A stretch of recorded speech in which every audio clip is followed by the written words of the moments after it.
Let your light shine bright. Let your light shine right. Respect your fellow man as you should. Take warning. You better take warning. Take warning. You better do good. Let your light shine bright. Let your light shine right. Respect your fellow man as you should. The evil that men do lives after them. The evil that men do lives after them. Your evil today will blight your tomorrow. So do good today and avoid your sorrow.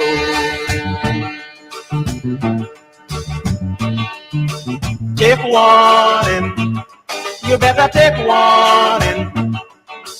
Take warning. You better do good. Let your light shine bright. Let your light shine right. Respect your fellow man as you should. Take warning. You better take warning. Take warning. You better do good. Let your light shine bright. Let your light shine right. Respect your fellow man as you should. The evil that men do lives after them. The evil that men do lives after them. Your evil today will blight your tomorrow. So do good today and avoid your sorrow. Take the message, everybody. Take warning. You better take warning. Take warning.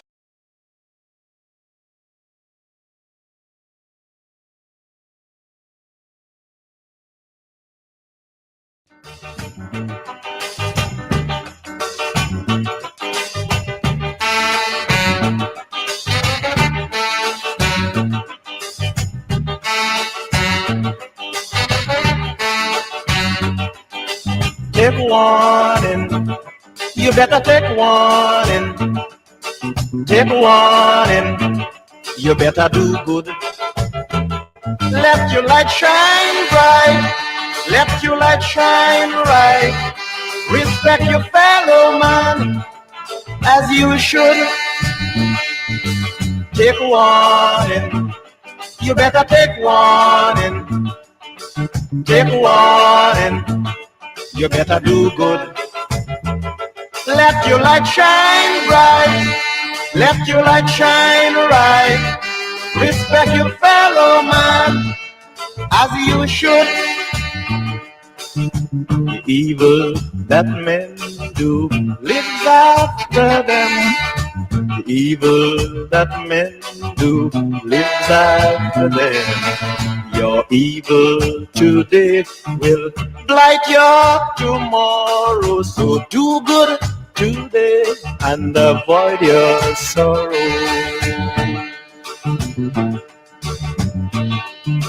Take warning. You better take warning. Take warning. You better do good. Let your light shine bright. Let your light shine right. Respect your fellow man as you should. Take warning. You better take warning. Take warning. You better do good. Let your light shine bright. Let your light shine right. Respect your fellow man as you should. The evil that men do lives after them. The evil that men do lives after them. Your evil today will blight your tomorrow. So do good today and avoid your sorrow. This is Take Attorney the message, Shellen everybody. Washington, owner and Keep founder of warning. Washington Law Firm, You better located at 455 Utica Avenue in Brooklyn, New York. We're specialized in medical malpractice, personal injuries, matrimonial law, and landlord and tenant. If you're in need of legal representation, please give us a call today. The number to call is 718-877-3100. Consultation is free at no cost to you, so call us today to see if we can be of any assistance to your legal needs. Again, the phone number to call us is 718-877-3100.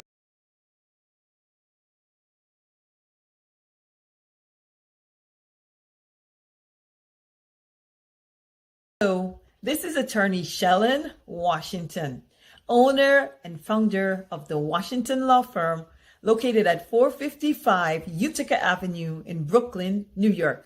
We're specialized in medical malpractice, personal injuries, matrimonial law, and landlord and tenant. If you're in need of legal representation, please give us a call today. The number to call is 718-877-3100. Consultation is free at no cost to you, so call us today to see if we can be of any assistance to your legal needs. Again, the phone number to call us is 718-877-3100.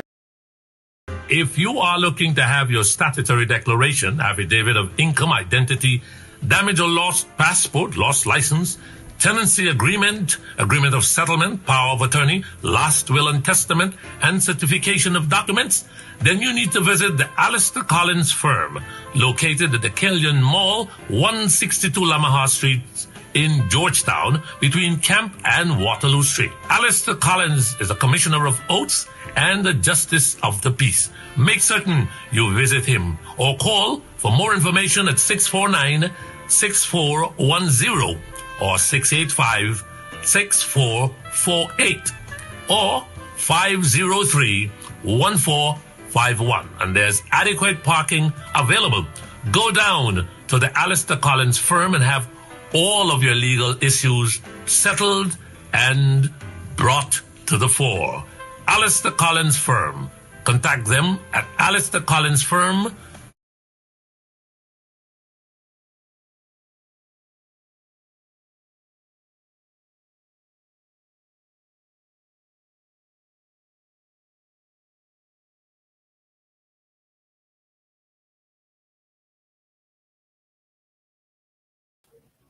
All right. Hey, guess what? Good evening to all of you. We thank you so much for tuning in right here on 107.1 FM, where we bring the truth, the whole truth, and nothing but the truth. That is what we do here. And those political opponents, those who don't have the interest or the best interest of Guyana at heart, they become very bazadi. And then they start to panic. They don't know what to say. And it's always the same script. They're using the same script. Nothing has changed. Absolutely nothing has changed. We know who they are. We know what they're about. We are going to be heading to Buxton. Yes, Buxton. Company Buxton or Sidewalk or Middle Walk or somewhere there. Buxton. We want to run into Kadaki, Amsterdam. We're going to get in touch with Kadaki, Amsterdam. We want to find out what's going on, not just in Buxton, but the surrounding communities and so forth. And I got to give Kadaki, Amsterdam kudos. He's on the ground. He knows what is happening. And I salute you. Well, he's not, I think he's older than me. I'm not sure. He could be older. Somebody says that he's a bit older. But I'll find out from Kadaki. He's in studio. He's saddled up. He's ready to rock and roll. Kadaki, good evening, my friend. How are you? Good evening to you, Mark. I remember listening to you as a youngster. No, come on. You don't have to let the cat out of the bag, so to speak. But, Good evening, viewers. Good evening, Mark. good evening. What's up? Kadaki, it's really nice to have you on here. We have a few things to talk about, and I'm so glad that that you're up. Usually someone in the village, because, you know, I have some friends in the village, I told them that Kadaki is going to be on straight up at 9 o'clock this evening. They said, "But you know, worried Kadaki. Kadaki goes to bed at 8:30." Right? So I I'm like a glad that certain, you.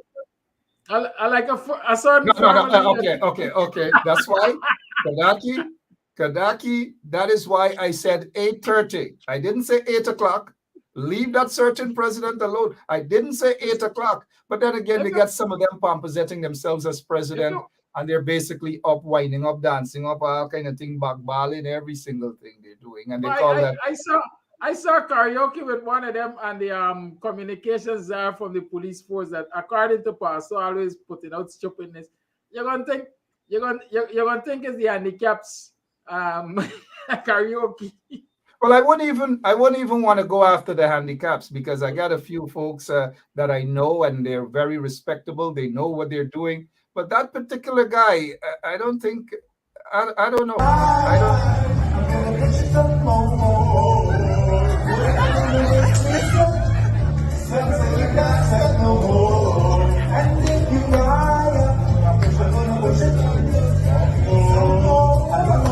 He's gonna push it some more. Why, right? What a pity, a pitiful sight. A pitiful sight indeed. Pitiful sight indeed. Oh, push it. And the country is divided at this point in time. And welcome to the program. My name is Mark Benchap. We have Mr. Kadaki Amsterdam. I want to ask him a few questions. They have something gonna be coming up sometime in July the 4th, I believe. Kadaki is going to be talking about that and spreading that information, so everybody can be saddled up and ready to stand up against injustices and so forth. But I thank you so much for sharing the link. Earlier, in fact, there was a post, and I did say, sorry, let's pause for a moment so Kadaki can take that call from Rhonda Lane. All I can do is put my phone on mute. Don't tell me it's Rhonda Lane. Think that you're live and she calling into your program now. No, it's not Rhonda. I know. I'm just pulling Rhonda Lane's leg. Rhonda Lane, good evening to you, and again, good evening to all of our listeners. And so here's what I want to suggest, because this guy is not making sense. He's getting more and more outrageous every single day. It's no joke. Seriously, it's no joke. Here is what the guy who's sitting there as president of the country has to say about his next move and possibly a next press conference. Tell me, folks, does this make sense? Do you suspect that something is psychologically wrong with this individual? This morning I was contemplating doing something very strange. I was contemplating going to sit in a Carolina and to do a live from there.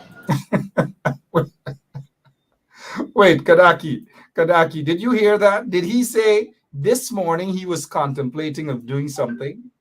He was contemplating on going into a burial ground to do a live?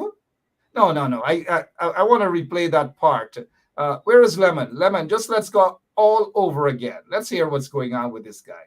Come on. This morning I was contemplating doing something very strange. I was contemplating going to sit in a Carolina and to do a live from there. And to remind everybody that at the end of the day, that's our final destination. That is our final destination. You want to fight, you want to break up, you can have everything. That's our final destination. This morning I was contemplating. All right, back to Kadaki. Kadaki, I'm not sure what was the reason for that. It doesn't make sense at all. Comes across more like a joker. Seems as though he needs some serious psychiatric evaluation. I don't know if Dr. Harry or there is a doctor that is available right now, but please, I'm willing to donate something towards the cause.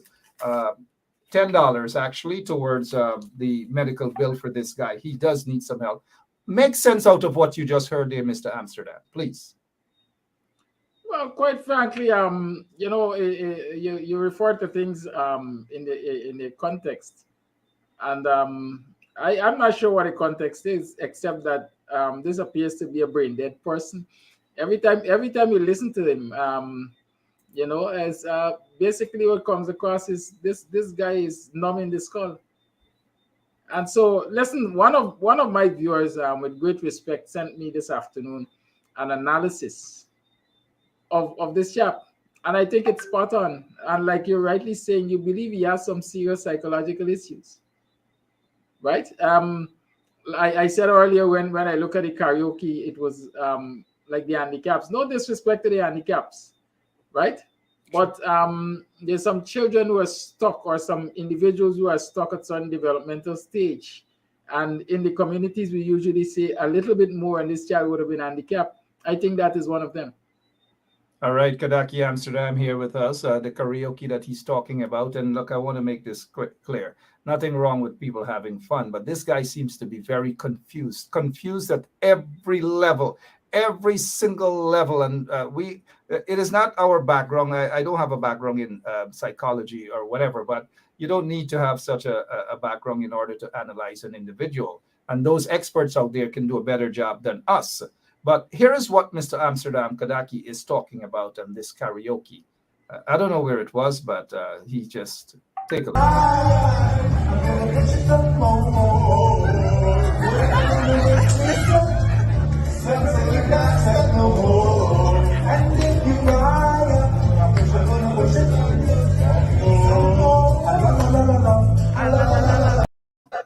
Gosh, I believe that's Steel Pulse, right? Isn't it? If I was part of that group, I would have actually been suing for some sort of copyright infringement. It's an embarrassment. You're gonna push it. Mark, I'm not sure you're correct with your music. I think that's a Barris. Girl, I want to make you sweat. Anyhow, but that's not the point. And I'm very serious. I've dabbled, if I can call it that, in remedial education. And I mean, we don't have the specialists and so on in this country. But the possibility is that that man is dyslexic. I'm very, very serious. Right? All right, and you're not joking around with it. I'm very serious. Let's give another example, Mr. Here goes. Entire international community spoke about the attempts to rig an election. I didn't hear you there, Mark. Spoke about the attempt democracy from the people of this country. Let's fix that first. Let us fix that. Let us rid ourselves of these monsters in society who would want to take away the rule of law and rig elections. The days for those are gone. And we must fix that. Let's start from there. Let's start fixing that. A joke. Yeah. Oh, that's where we got the term joker from, right? Let's fix that. And all these, I mean, we have never seen this. I know the president out in the Philippines and so forth, he was really weird and outrageous. But this guy, Irfaan Ali, beats them all, man. He's even on top of the list of Trump. Outside of that, Mr. Kadaki Amsterdam, what's going on? What's the situation like on the ground in Buxton, in Beirut, in Golden Grove, all over? What's the situation like, sir? Well, I believe people are uneasy. It's tense. It's a quiet storm, perhaps. People are uneasy. Buxton is under occupation, despite it may not be as heavily occupied as Golden Grove is. Many persons are asking why Buxton is under occupation. I want to believe it's because certain associate of Buxton, associate of the president, and that is why I find it strange. Did a video telling the president that unless the CID rank is charged, Buxton will get involved and things will get dark, and it will become uncontrollable. So I don't know if it's a forewarning that they got and decided, well, hey, we're gonna occupy Buxton to prevent anything happening. But the Buxton and all the communities along the East Coast, I think the situation is tense. Very tense. We can understand that, and the fact that one of their associates that does a lot of things for them actually said to them that, look, things will get dark, will get very, very dark. And probably I'd want to agree with that individual assessment. If the regime doesn't get things right, treat every citizen the same way, I don't know whether Irfaan Ali and them will get it right. But let us touch an event that you guys have. Well, I say you guys because all right thinking Guyanese should join in this protest that's coming up on Monday, July 4th. It's a day of protest, Buxton Public Road, starting at 10 a.m. And these are the issues: economic discrimination, extrajudicial killings, government corruption. Of course, we hope Sue may turn up there too, to talk about the alleged bribery. And also at the bottom here, electoral fraud. All of these things, folks are asked to go out on July 4th to protest about. Congratulations to you guys, Kadaki. But tell our listeners a little bit about this protest, please. Well, those are only some of the issues that could have we could have fit on the flyer. Let's take that note first. Sure. The list can be an exhaustive list, because for almost 2 years we have been experiencing all the ills of this government, like I like to say. Top of the list right now is extrajudicial killings. Since this cabal took office, since they were installed, a lot of our people have been killed. A lot of citizens of this country have been killed extrajudicially. And their families, their relatives have not seen justice for them. Popularly, we always talk about Orin Boston, but there's Peter Edley, there's the Andrews guy, the Henry Boyce, Harish. There are a whole host of cold cases out there. Murder of our young people that took place under this government, since this government took office. And so extrajudicial killing is, of course, one of our concerns. The most recent being the murder of Quindon Bacchus, a youth from the East Coast, a youth well known across the East Coast, 6 bullets in his back. Today, being the 30th, it would have been 20 days since that murder took place. And nobody has been charged as yet for that murder. So protest, economic discrimination. We know what the economic discrimination is that have been taking place in this country. Money for Gaisuko workers and ex-workers, money for fisher folks, money for rice farmers, money in communities and sectors that the PPP supporters dominate, while not a blind cent for the public service, where a whole host of Black people, a whole host of Afro-Guyanese, presumably APNU, AFC, PNC supporters exist. Government corruption, we know about the Vice News report on the Sue Gate. Sue as a middleman between the so-called vice president and Chinese investors. Electoral fraud. Claudette Singh, who is supposed to be an impartial arbiter, who is supposed to be quote-unquote a tiebreaker at GCOM, has basically been baptized as one of the quote-unquote PPP commissioners. And so everything that comes up for discussion and has to go to a vote, Claudette Singh votes with the PPP. And so it would appear as though the opposition commissioners have no idea. They're just perhaps as brain dead as the man who's masquerading as president, right? And these are things we want to highlight, because I'm of the firm opinion that we can expect at some point in time a snap election in this country. And people have to start demanding that the electoral roll be fixed before any elections, whether snap elections or elections at the rightfully due time. For example, local government elections are due. They have been due since last October, I think November. We have not had the local government elections. But even if they're willing to go to local government elections, people have to really agitate for the electoral roll to be fixed before any election, because you cannot have a fair and free election in this country with a list that is as padded as it is. We've seen the result of going to an election with that. And so the day of protest basically is to highlight all of the maladies, all of the ills that are existing in this society under this administration.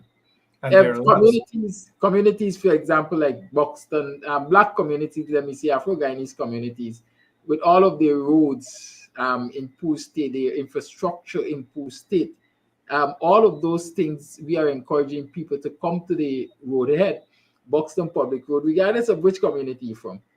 It's the desire to have at least one representative from every community, highlighting what the issues are in their communities. Let me just, I've been looking for the video. I don't know where it is right now. Which one? While the fat guy was in Buxton with his drinking buddies. 1 second.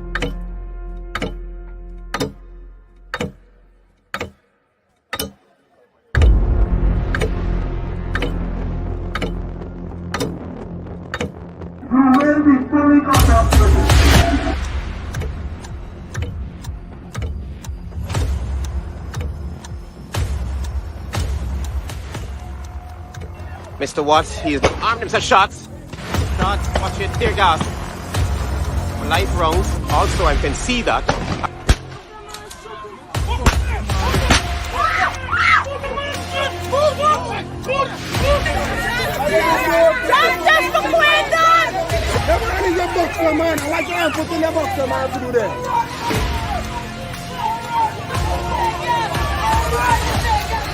But since Mike wasn't there, no, you come on the East Coast. You listen to me. Right? No, you come on the East Coast. You listen to me. You gotta listen to me too, man. I am listening to right? Now, I see you on the East Coast. The day when they get a protest of them, the next day, that's when you see one bigger heads come up for talk to my family. Right? And that's bad. If you didn't do a protest, you want to see nobody for justice. You see? I'm not holding back nothing. I'm not holding back nothing. I just need justice for my family.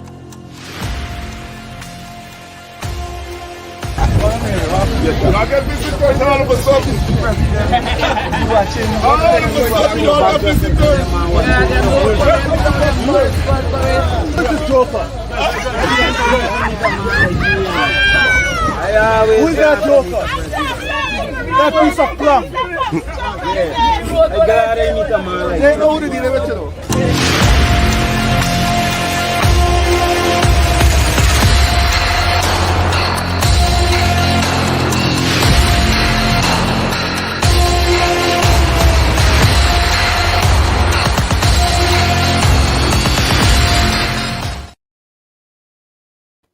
All right, let's take time out to welcome PNCR Councillor, Pastor Anil Sugrim, all the way on the quarantine. Skeldon, Pastor, good evening to you. Hey, good evening, and good to see you guys. Good evening, sir. Thank you so much. Mr. Amsterdam, you did say you were making reference to that little boy that went into Buxton, that joker that went into Buxton, Irfaan Ali. You were making a point before our operator queued and got that video running. Go ahead, sir.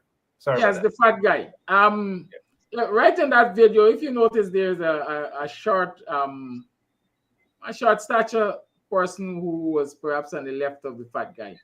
But I'm referencing that person because I can't really find the video. But this is what happened. Sure. When he was there with his drinking buddies and he was finished running his mouth, as I like to say, he asked for questions. There were a couple of questions asked. One was a sweeper cleaner who asked about what is being done for them. He said there's something that they're going to be doing nationally for sweeper cleaners. And this particular young man I'm referring to raised the question of roads in the village.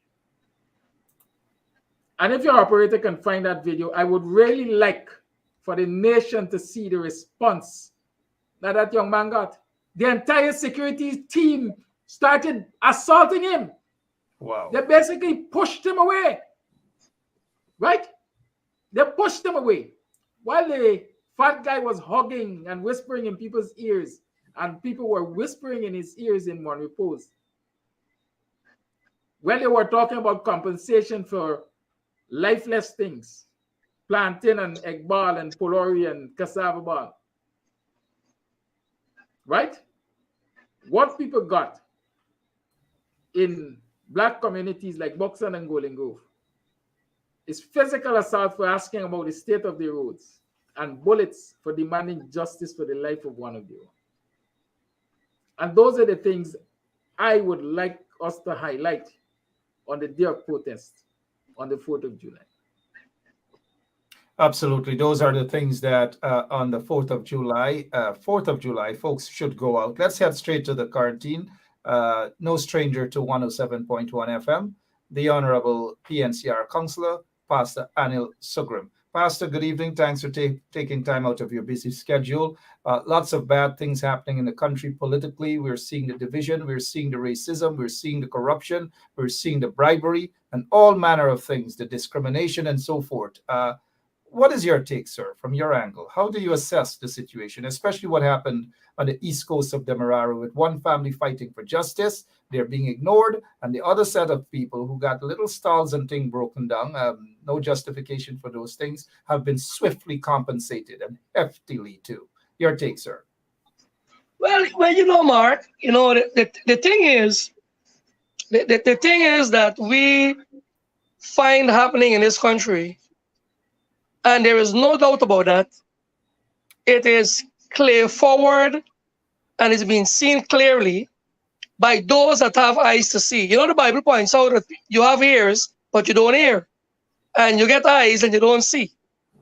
And what has been happening is that there is, without a shadow of doubt, that the government in place today is creating havoc in this country to divide us more than that which were already divided in an Afro-Guyanese sect and in an East Indian Guyanese sect.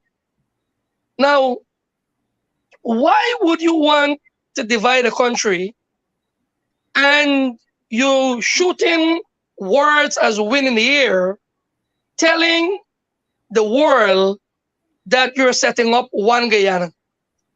We have evidence that is portraying itself out here that we can see, we can breathe, and we can smell, that definitely is showing us a different image and picture of what is taking place in this country. Initially, if the government would have acted like what they're doing, giving instruction to a predominantly Afro-Guyanese Guyana police force to go after their brothers and sisters that are Afro-Guyanese, and they take heed to that instruction because either they're afraid of being victimized, or either they are beneficiaries of some of this skullduggery that is taking place among government officials. Now, why didn't the government ensure from the time that young man was killed that they would have gone to that family, mourn with them, counsel with them, and have a speedy investigation into the matter so justice could have been brought in the eyes of the public to the family and people living in that community? Now, this is not the first time we get that situation happen. We have a situation at Essequibo that boils down to nothing. We had situation whereby advantage is taken on people that stand, for that which is correct and that which is right. Corruption in this country, Mark. Amsterdam, corruption in this country is so deep and wide that I'm wondering to know, how are we going to attack this? Are we going to attack it the way that we shoot tear gas and use bullets on the people on the road? That is where we should be dealing with corruption. That is the way we should be dealing with it. In order for us to settle all the confrontation this country is having, people need to be treated equally. People need to be treated with dignity. People are people. God loves all people. God is a lover of people. And we cannot, today treat people indifferently and expect people not to retaliate. I am going to retaliate if you treat me differently. If you treat my family differently, if you treat my friends differently, I have the right to protest because I feel that I am not a part of a system that deliver on that which the citizens are entitled to by those that are placed in position, and this particular time we know install, to overlook the affairs of a nation. You in all this country, man, Guyana does not belong to a political party. Guyana does not belong to a particular man. Guyana does not belong to a particular race. Guyana belongs to all of us that are Guyanese. Why you keep targeting a particular group of people? Everybody, well then, why the people at Golden Grove that stalls were damaged during the process of the protection? Why those people weren't compensated for those stalls? Why they ain't go in and make a nice semi-furnished market and give the people?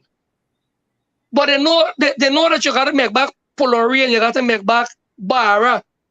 And like green mango and so on now, like that thing's scarce, so they import them because the price that you gotta pay for compensation for green mango and so in this country now. If you make a little sour and make a little achar, if you eat Barra and eat little Polori cassava ball, it's unbelievable. Well, that should give them a message so that the cost of living is going up very high. And people need to be taken care of. People.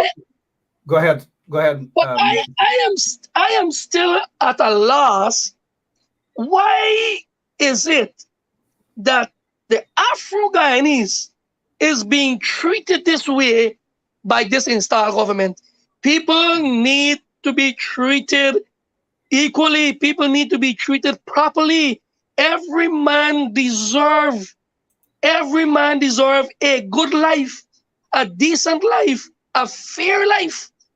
And that is the responsibility of the government to make sure that people's lives are protected but are not damaged. You can't get police running about shooting people, and then when you shoot people, you want to cover up the matter?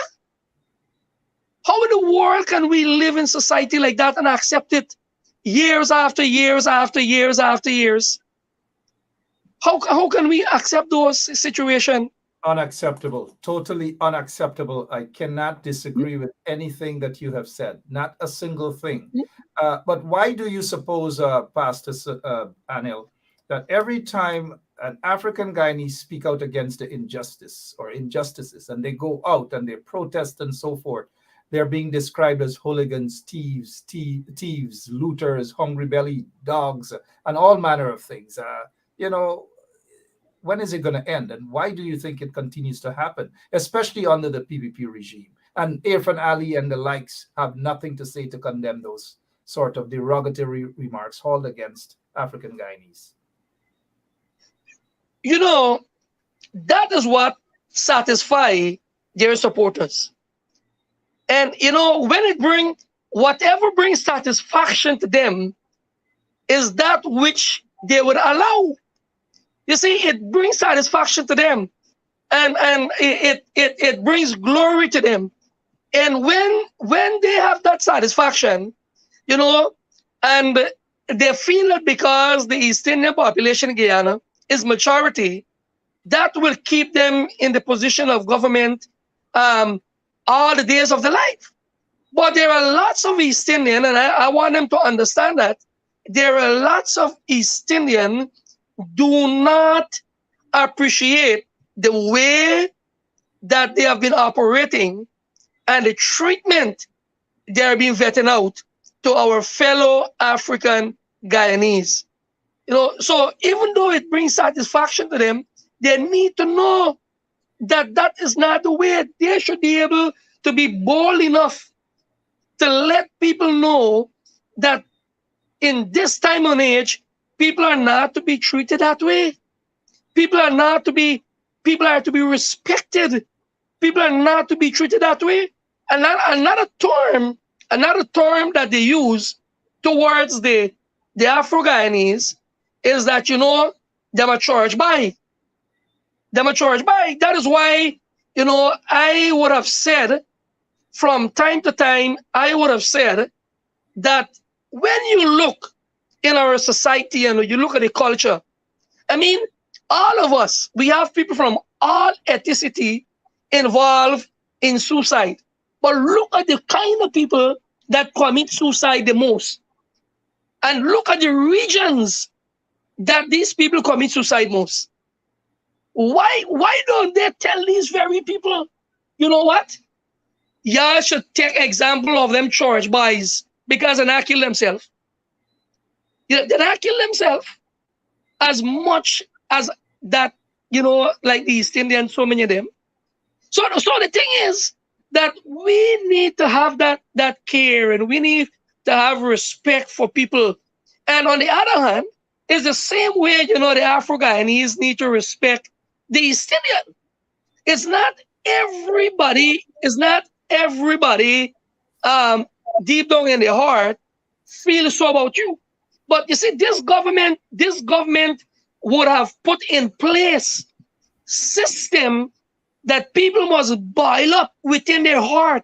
That hatred, not the heart that pumps the blood here, Mark, but one's ability to think and discern. That you must have this hatred for the Afro-Guyanese. You must hate them when you see them walk the street. You must hate them when you see them on the TV. You must hate them when you see them on the radio.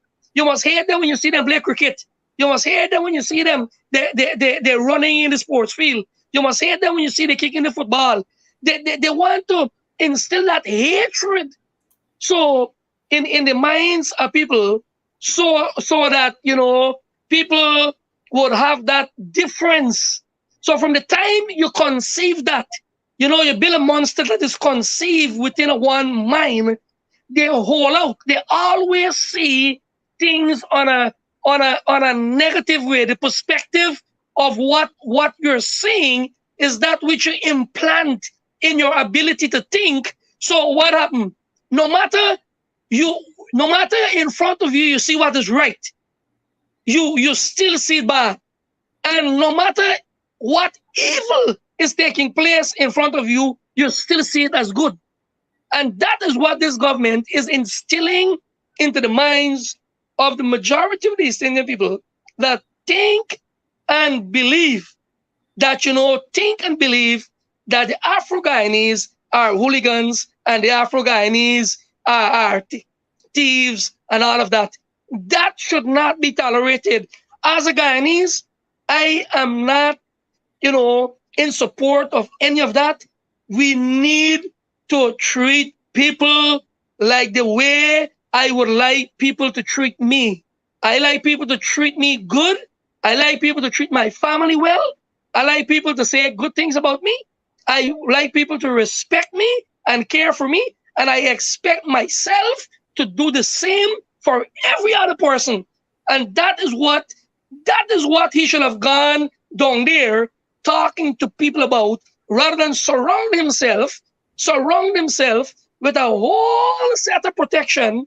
Like, you know, if somebody would have really gone there to hurt him, you know, protect himself without getting to the bottom of what happened. You compensate one set of people, compensate the people at the stand broke down, man. You compensate one set of people, provide for the other set of people, but you harass the other set of people, and you find comfort for the next set of people. That is division. That is political division. That is racial division. That is power division. That is money division. And you could talk, and that is division on division. You can talk about all division. You could see it right there. All division. That is what is happening, Mark. All division, Pastor. It is right there. That is why U.S. Congressman Hakeem Jeffries has actually pointed that out. And he said, look, he flagged them for racism. And there's lots and lots of racism in Guyana. Let me thank Mr. Amsterdam for being so patient and listening to Pastor Anil, because Pastor Anil has a lot to say. We respect his position. But before we get back to Kadaki, Pastor, what is your take on this statement? This morning I was contemplating doing something very strange. I was contemplating going to sit in a parallel and to do a live from there and to remind everybody that at the end of the day, that's our final destination. That is our final destination. You want to fight, you want to break up, you can have everything. That's our final destination. You know, this is the same guy who, when he was in Buxton not so long ago, talking to a couple people, turned to David Hines, called David Hines a joker and all manner of things, and asked him, what is Joker doing here? The man lived and born in Buxton. He's a leader, not just to Buxton, but outside of Buxton. Irfan is asking, what a man doing here? What are you doing here? And then turned to somebody right next to him and said, you know who I is. In other words, he's saying he's a bad man. And look at his face as though he's so innocent. Now he wants to go in a burial ground to host a press conference. Your take quickly before we go back to Buxton and Mr. Amsterdam. You know, the thing is, I don't know who's advising him. I don't know what kind of books he's reading. I don't know where he would acquire his academic education from. I don't know where he would have accomplished his spiritual upbringing from. But what he's saying, you know, in a man that went to an ordinary primary school and get some knowledge from an ordinary primary school, would have said clearly that he don't know what he's saying. I don't know. Obviously, he doesn't know what he's saying, because suddenly he's talking about burial ground now, right after he claimed that a madman threatened his life. And he said that it's not really a threat. And this is the guy, Robeson Ben's nephew, right next to Robeson Ben. He is escorting Robeson Ben into a community. Robeson Ben is Ibai. Look, the same man they call him madman is with Robeson Ben, he partner. Probably Robeson Ben's nephew, we don't know. And suddenly, after this so-called threat from a madman, suddenly Irfaan Ali is talking about burial ground. Burial ground. He wants to host a press conference in a burial ground. Kadaki Amsterdam, back to you, man. Anything you want to add, pick up on what Mr. Anil Sugrim has said?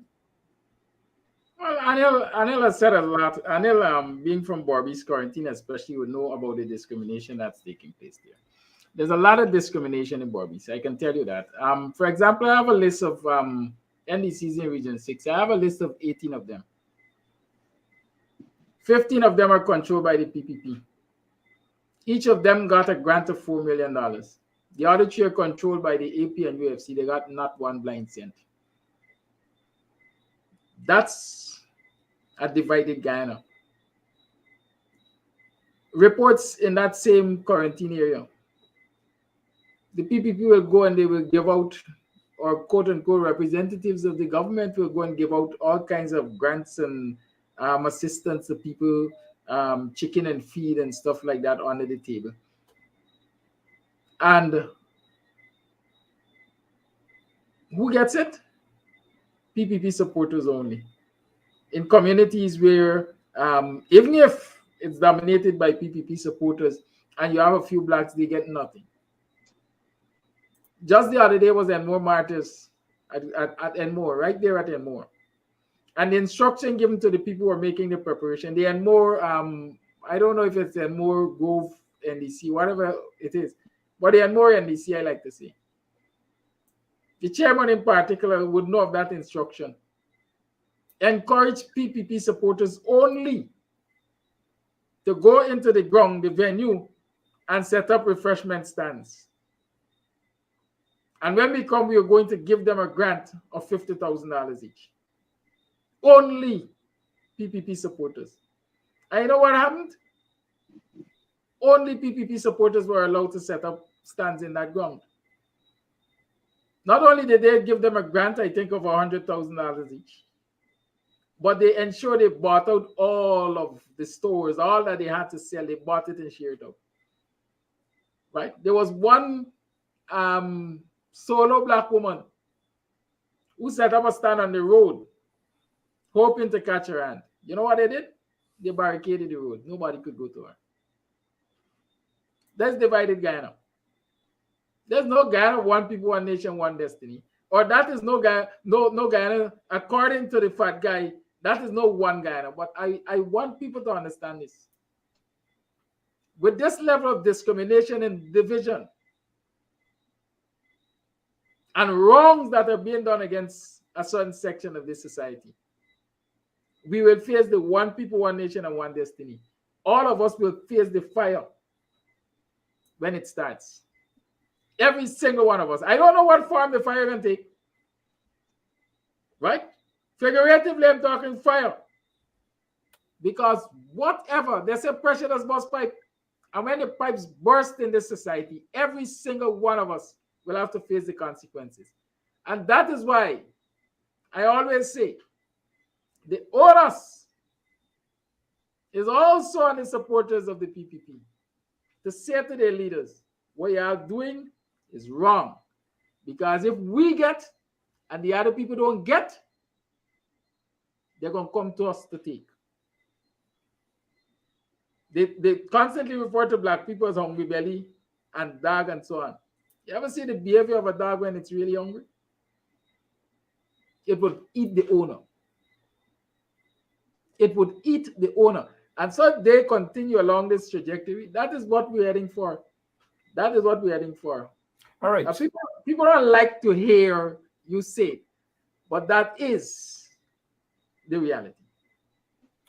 All right, Kadaki, Amsterdam, 52 minutes after 9 o'clock. We'll move from Amsterdam. We'll head to Corriverton. Pastor Sugrim, you have on a few occasions, right? You have on a few occasions spoke about that sort of division, that sort of racism, even on the quarantine, two divided communities, Little Africa and Little India. You sit there as a PNCR counselor. Give us some idea. Let the people know what is going on with those two communities, please. You know, one of the community that, like we would have said, Little India is predominantly supportive of the PPP.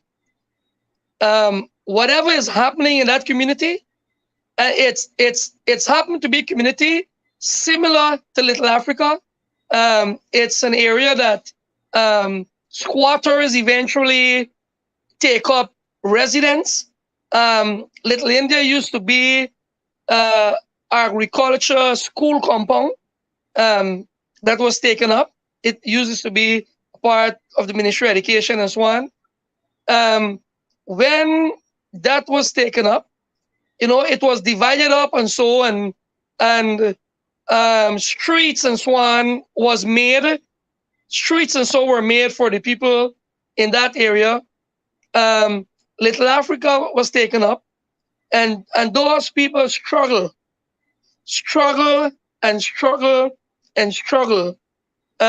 before they could have get some red brick and so on and thing on the street. But here what happened? We would have been putting pressure on the government and the council for years to get some work done in Little Africa. It so happened that the opposition leader came here a few months ago, and then he went into Little Africa, and that stir up the government to get something done. But hear the story. When they came and said, all right, we're going to build the streets in Little Africa, they also went ahead first and built the street in Little India. So the opposition leader went to Little Africa. So they didn't go and make the streets, instead of building the streets in Little Africa alone, but they went and make the streets in Little India. Let me tell you something, Mark. Let me tell you something, Mr. Amsterdam.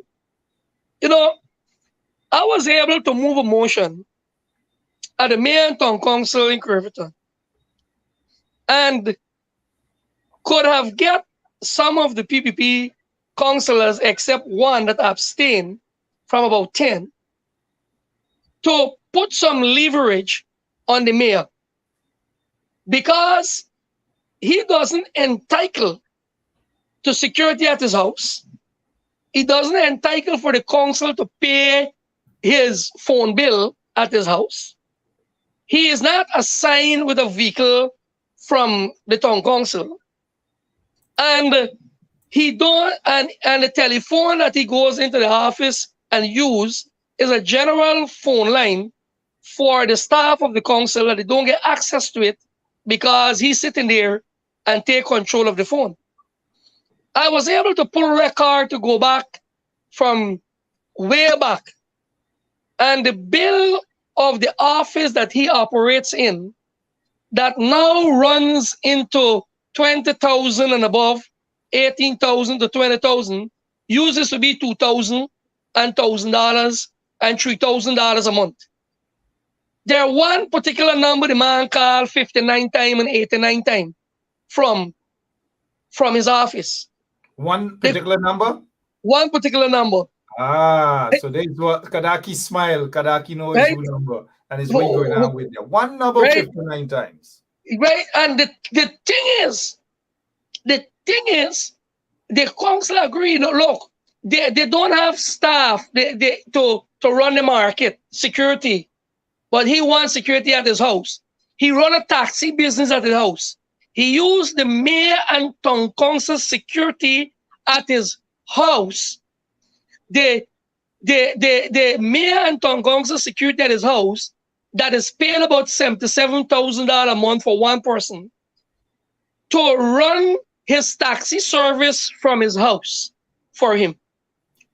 Now, when that was moved, the councillors agree that as of the 1st of June, all of that is going to be rescinded.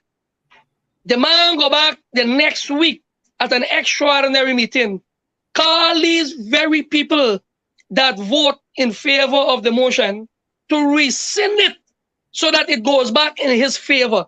And did they? They do it, yes, everyone, because they had a carcass and they hit them with a hammer on the head to tell them, well, y'all can't do that, y'all gotta go back this like this. Pastor. Even though as 28 or 2, the standing order of the Municipality Act say that no such decision can be entertained after 6 months. And when it's entertained after 6 months, it must carry a 2/3 majority in order for it to be overturned. If so, it is illegal, and even though it is illegal, even though I draw it to their attention, open the page and show it where it's at, yet it did not mean anything to them. They continue to act illegally. In decisions that they are made for the governing of the municipality and for the people of Curveton. That is what they're doing. Pastor Sugrim, Councillor Sugrim, I understand how you feel as the lone fighter there, standing up for righteousness, standing up for what's fair, transparency, and democracy. Kudos to you. We have another question I want to ask you before we look and pulling the curtain down. But before we, let's head back to Buxton. From Skelton to Buxton, Mr. Amsterdam, are you optimistic that the family members of Mr. Bacchus will get justice? We heard Irfaan Ali said that on Monday. We're not hearing from the Police Complaints Authority, former retired Judge Ramlal, but we're hearing instead Jagdeo has become Irfaan Ali has become the spokesperson for the PCA. Are you optimistic that the family of Mr. Bacchus will indeed get justice? The family of Mr. Bacchus have to be prepared to go the long distance if they want justice. They have to go the long, what they say, the full 100 yards. They gotta be prepared to struggle for justice. Otherwise, they ain't getting nothing. It's like the Orange Bostons and the Peter Lee and so on. So far, we haven't seen justice because they give up the struggle. But the people of the relatives of Bacchus, I'm encouraging them. Golden Grove hold strong. East Coast hold strong. Pressure bus pipe. We didn't know. I don't know how many persons recognized it. But we didn't know that there were 2 policemen in custody according to the president, according to the fat guy. It is not until the fat guy opened his mouth and spoke about that report expected by Monday or so that we learned that there's another policeman in custody, right? And so pressure made them say there's another policeman in custody. We will eventually get to know the role of the other policeman in custody in this whole issue, right? So ordinarily, don't expect justice. But if you hold the fort, as I like to say, watch with me for one more night, justice could come. They say justice delayed is justice denied, right? They also say longer the battle, sweeter the victory. Golden Grove people, East Coast people, black people, the Bacchuses, everybody must put their shoulder to the wheel and prove to this wicked and vindictive cabal that justice can come. Permit me to lament a little. I hear a lot of people, especially the young Indian folks, who are doing all kinds of nasty videos and they haven't been contacted by the ERC yet. Their leaders haven't come out in condemnation of them yet. They keep saying don't hold your breath on that. They're not going to come I'm out. not holding my breath, right? They say one thing, a black man kill black man, and if black man kill black man, what make Kuli must pay? Well, let me explain. Let me explain this. The black man that killed the black man is an operative of the state that is run by a Kuli government, right? A Kuli head of state. A majority Kuli cabinet, right? I'm not saying that people ought to attack Indo-Guyanese. But that one of the things, Mr. Amsterdam, before you continue, since we broadcast live on radio, it is prohibited for us to use those sort of terms in describing a racial group. So we will. Well, I'm quoting from the videos. I'm quoting from the videos. But that's okay. I just offer from the videos. I said. I understand what you're saying. I understand what you're saying. Right, but if I don't do it, then I understand, Mr. Moderator. I understand. Yeah. Let me say this. Sure. If it was a simple case of a black man killing a black man, he would have been charged, or Afro-Guyanese killing Afro-Guyanese. The likelihood is that he would have had to face the courts within 72 hours. Because you know that after 72 hours, whatever. I understand it's now 24 hours anyhow. Good? But if it were an ordinary situation of I killing my black brother, I would have to face the court quicker than 20 days. This is a representative of the state apparatus, and he's being protected by the state, and so for 20 days he is not being charged. And so this is not a simple case of, according to them, black man killing black man, and therefore black man must solve the problem. This is a case of the state protecting one of their own who was murdered as citizen in the name of the state. And people must not lose sight of that. And so we must hold the state accountable. And if it means protest day in and day out for the state to do the correct thing, so be it. So be it. I like that. So be it. But when people go out and they protest, this is what those who run the state, folks like Irfaan Ali, who's talking about he wants to go to the burial ground. Mark, don't say anything else. If he wants to go to the burial ground, let him go.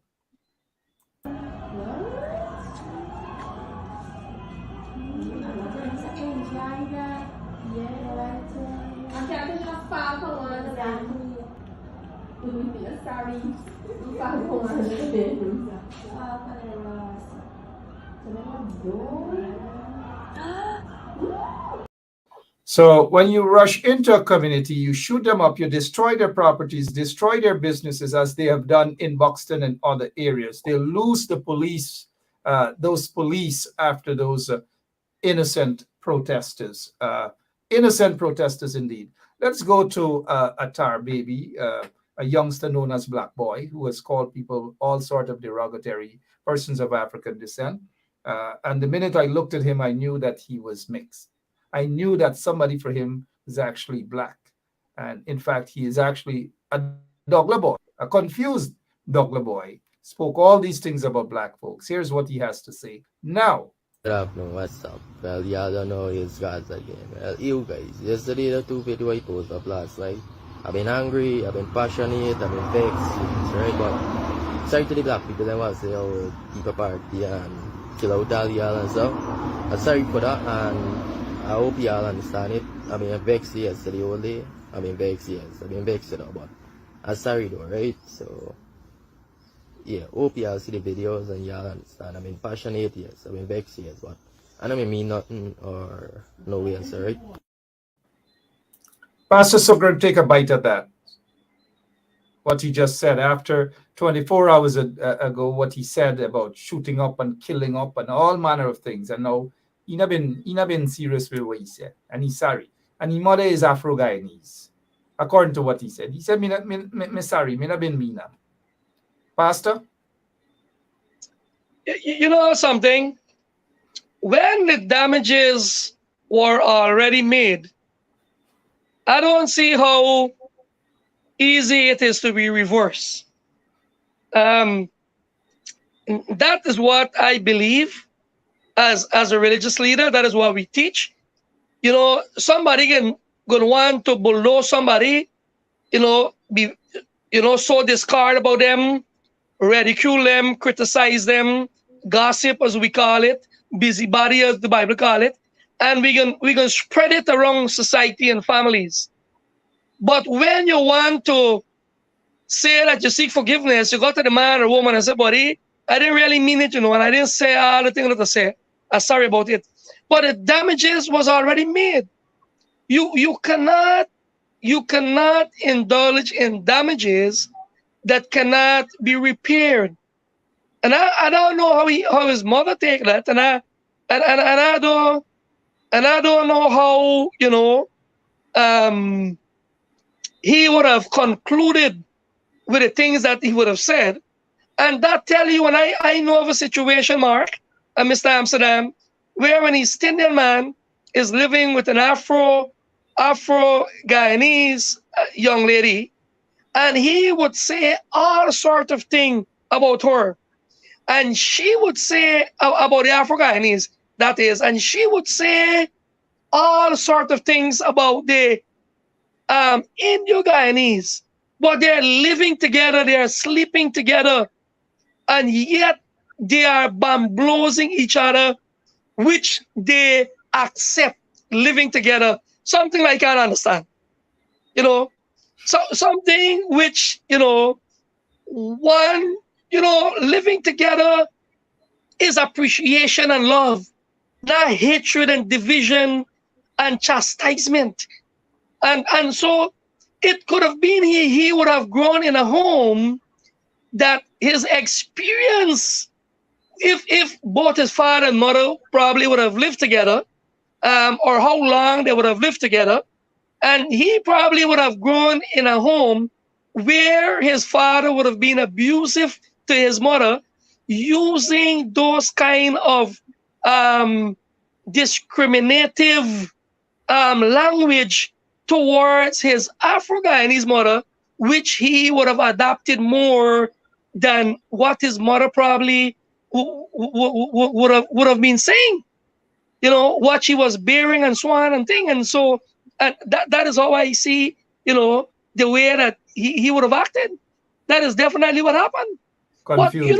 But another point I want to make here, Mark. Sure. Like Mr. Amsterdam would have said, is that the supporters of the government need to remind their leaders and their constituent leaders that they will be in harm's way if they do not bring justice for the people that have been affected.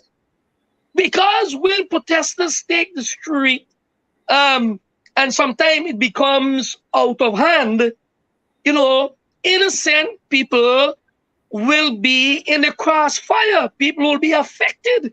And so they should be able to tell their leaders, listen, y'all need to deal with these matters, y'all. Our business is going to be affected. People traveling will be affected. The quarantine people will be affected more than anybody else. God, them just fly out the country more than anybody else. And them just come in the country more than anybody else. Them just get more barrel and then just get more boxes than anybody else, Mark. So they need to make sure that they tell their leaders, listen, y'all better deal with this matter. Stop them kind of things that are you behaving. Make sure people being treated properly, equally. What me get, me neighbor must get. What me get as a colleague at work, let me fellow worker get.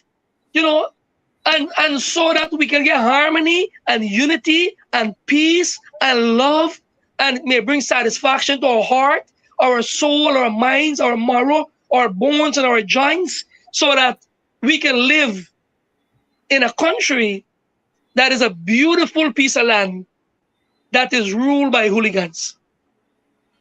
I like that. That is ruled by hooligans. Ruled by hooligans. And some of them want to go at a burial ground.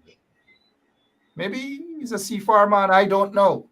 But for someone, I've never heard anybody who sits there as a president in the seat, albeit under questionable circumstances, wants to go at a burial ground to host a press conference to prove a point. What point? If he wants to go to burial ground, go at a burial ground. Go at a burial ground. We will carry it live right here. Let him go. Go at a burial ground, Irfaan. Just go. Your closing remarks, Mr. Kadaki Amsterdam, please. My closing remarks. I want to encourage viewers. I want to encourage viewers to encourage their relatives and friends and family and themselves to come out on the foot. This is not a Buxton issue. This is not an Annandale issue. This is a national issue. We must highlight the ills of this government.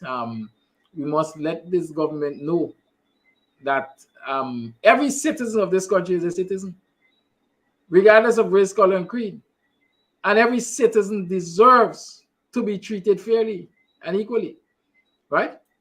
And, you know, we are not to say that, you know, it's them black people's struggle or it's them Indian people's struggle. This is a Guyanese struggle. Because if we fix our government, if we fix our society, each and every one of us will certainly enjoy a better quality of life. It's as simple as that. Teachers usually say, what I do in the classroom will determine whether or not a little boy pelt my house or jump my house, or I live in peace. And it's the same thing for government. Dependent on what we do as citizens will determine the kind of government we get. And dependent on what that government does will determine whether the nation lives in peace or not. And so far, all we are seeing is division and the sowing of seeds that can't bring any good fruit. All we will reap with this kind of set of people in the seats of government is bitter fruits. Let us come out on the foot and chant Babylon down. We don't want this. All right, July 4th. Mr. Anil Sugrim, the Honorable Councillor there in Skellon, Corriverton. Why is it every time, and I want you to break this down, why is it every time we have such programs, whether it's this program, whether it's Kadaki's program, whether it's David Hines or Sherrod Duncan or whomever, that we show the other side of the coin, we speak the truth, we highlight, we show evidence, and we point out the hypocrisy of the likes of Irfaan Ali and so forth. Throughout this program, we have been very cordial. But yet there are some folks, PPP folks, who jump up and say, we are preaching racism. Where is the evidence of racism? And why do they resort to that level of description that we are preach racism? Why? You know, I would have said, in the past, and like I could say it again, when one heart is built into a monster because of what was implanted in them, they think no different. They see no different. They hear no different. Because that is what they were made into. You live in communities. If you live in communities and people who live in communities like I do, there are East Indian people, old, young, that would tell their children sometimes, don't go there with the terms that they would use. But don't go out and play with the little Afro guy and his boys because you're a bad example. And they are worse off than the man that they're talking about. They are worse off. The same small boy can pass and tell you good morning, good afternoon. And they won't pass you and won't say A or B. They're more involved in bottom house, drinking and cussing up and nice nuisance than the decent, ordinary, might be poor, let me say, Afro Guyanese in the community, but they're much more disciplined and courteous. But yet them one that is of lesser respect and manners would look down upon you like if you should nothing, because they teach them that. Them tell them that. That is what them train them, So the thing is, it instilling them. But the ones that are growing up and getting some knowledge and go to school and involve in games and curriculum and so on, collectively, they think different, they act different, and they believe different. But some of the homes that you grow up in and you live in, that is what they do. If you live, if you happen to live around my area, they scorn you. People scorn you. They know you when they have need for you. They know you when they don't have any other way out of solving a problem.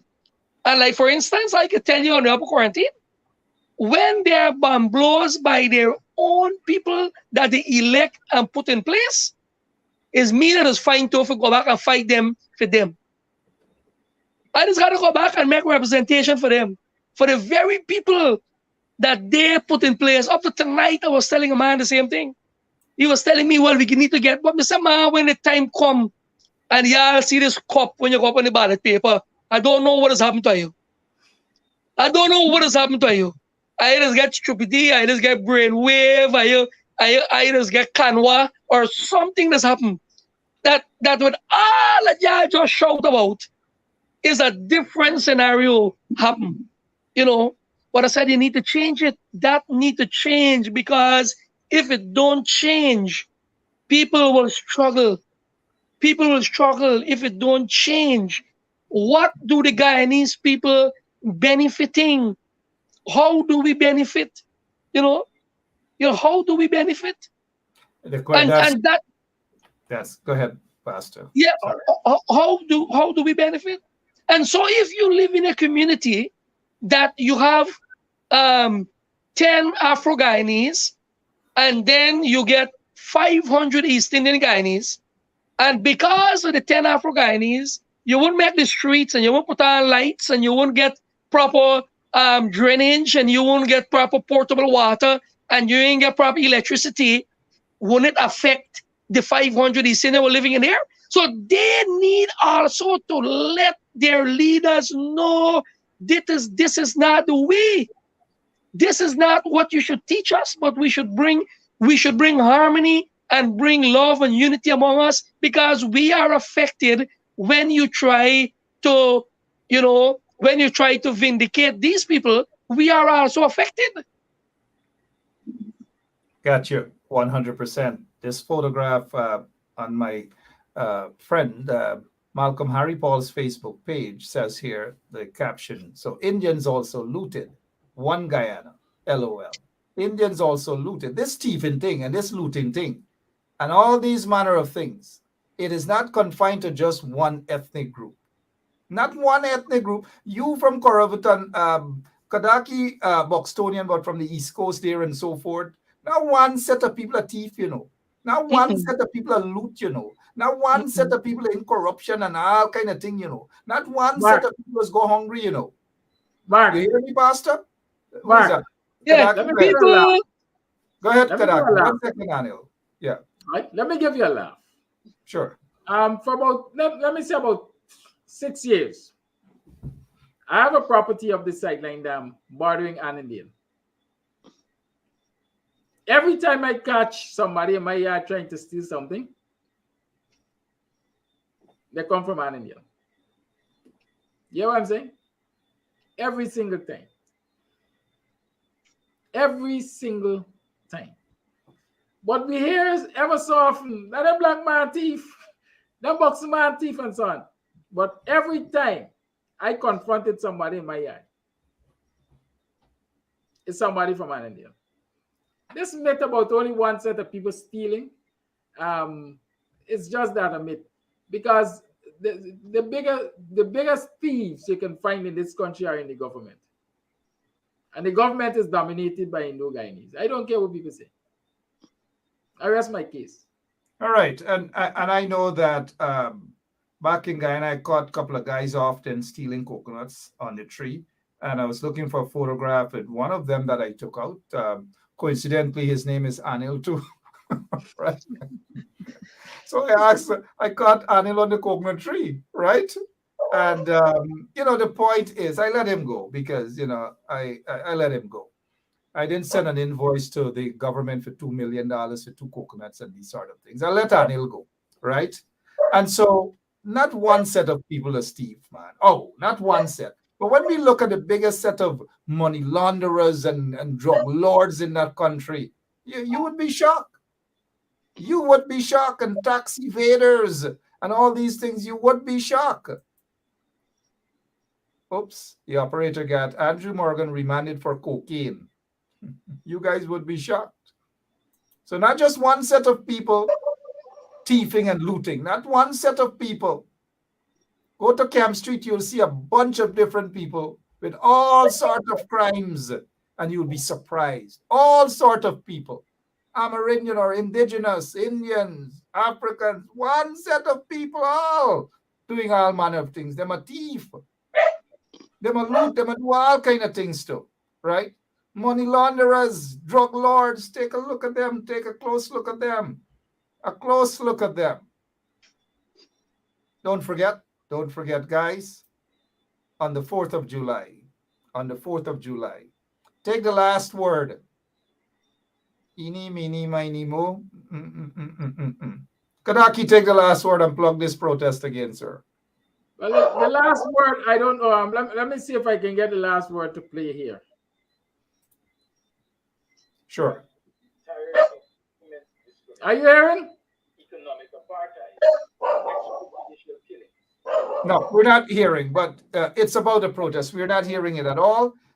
Looks like Pastor gets some bad dogs there.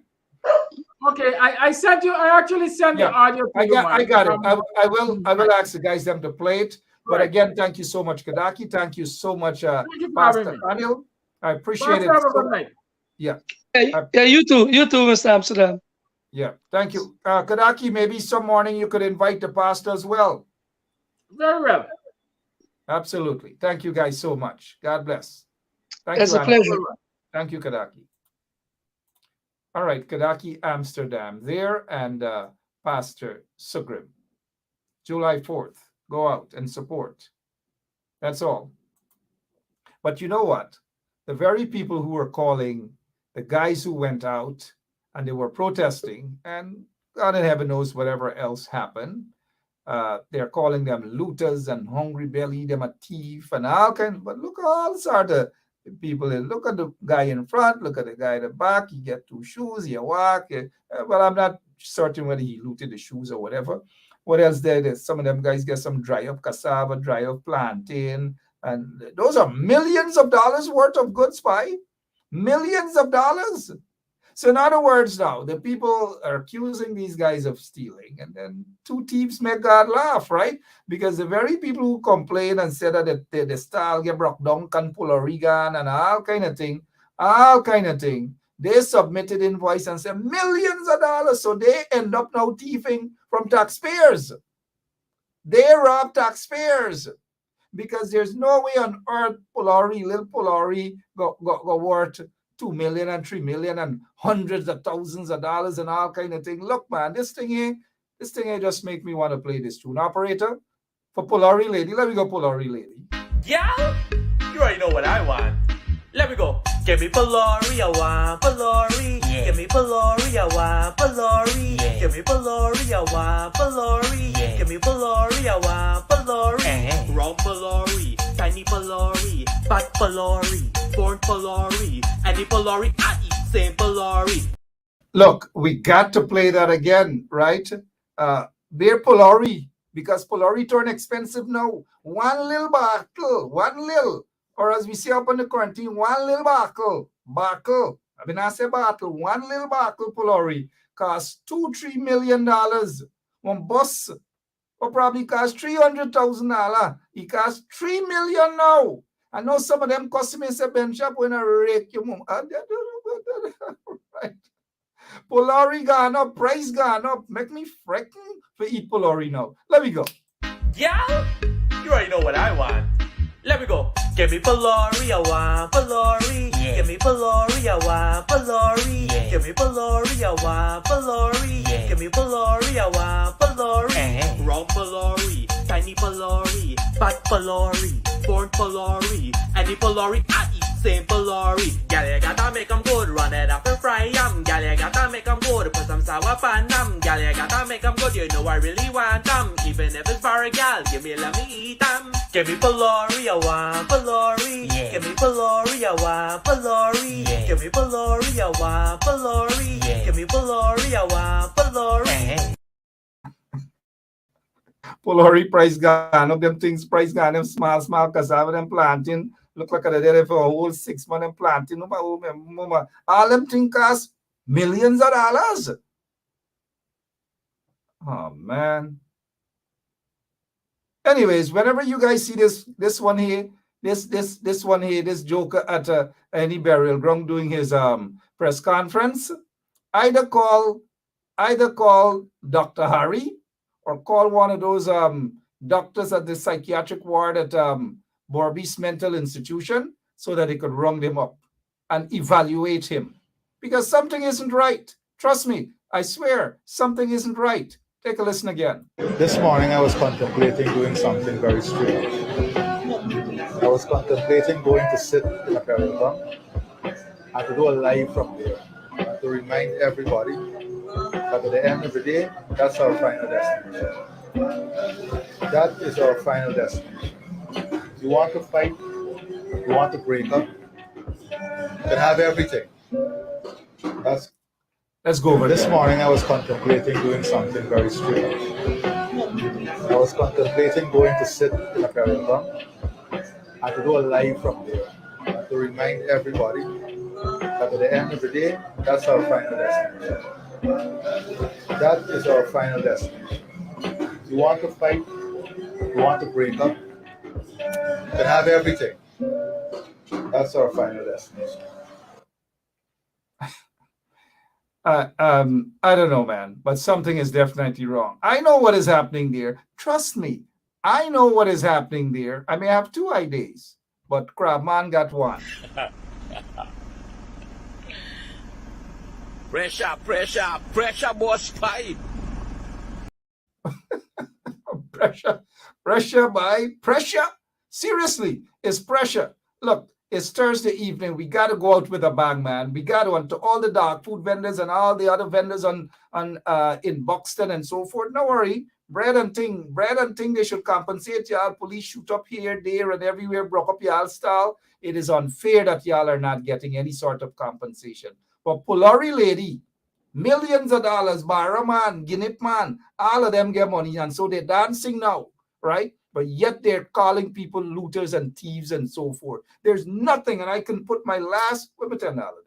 I could put my last $10 on the line that Polorina cost so much. Oh man, I mean, I even go far in school for no Polorina cost so much. Auntie, if you're watching, you get the taxpayers. All of you get the taxpayers, right? All of you get millions of dollars of taxpayers' money. But oh, there is a God, right?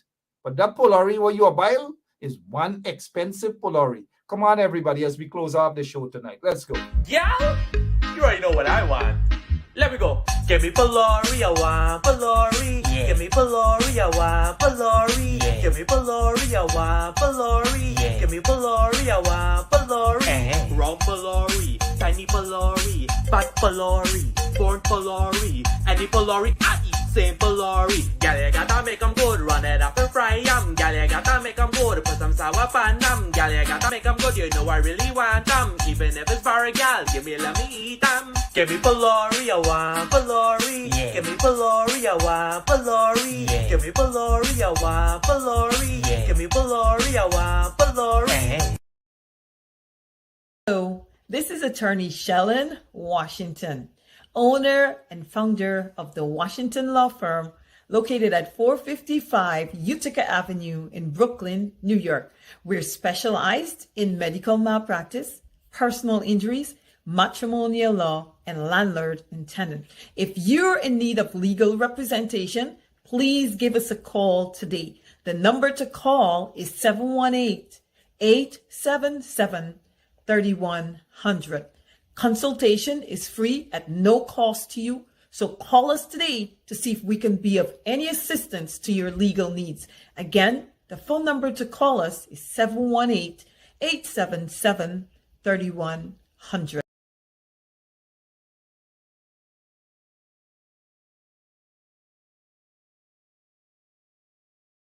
Source. Okay, well, maybe the Chinese company that did not get the agreement that they wanted here, maybe they're the ones who told you, or it could be just a fictitious thing. Okay, well, let's talk about specific individuals. What is your relationship with Mr. Su Jerome?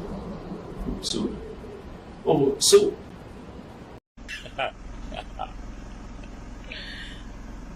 Pressure, boss, fight.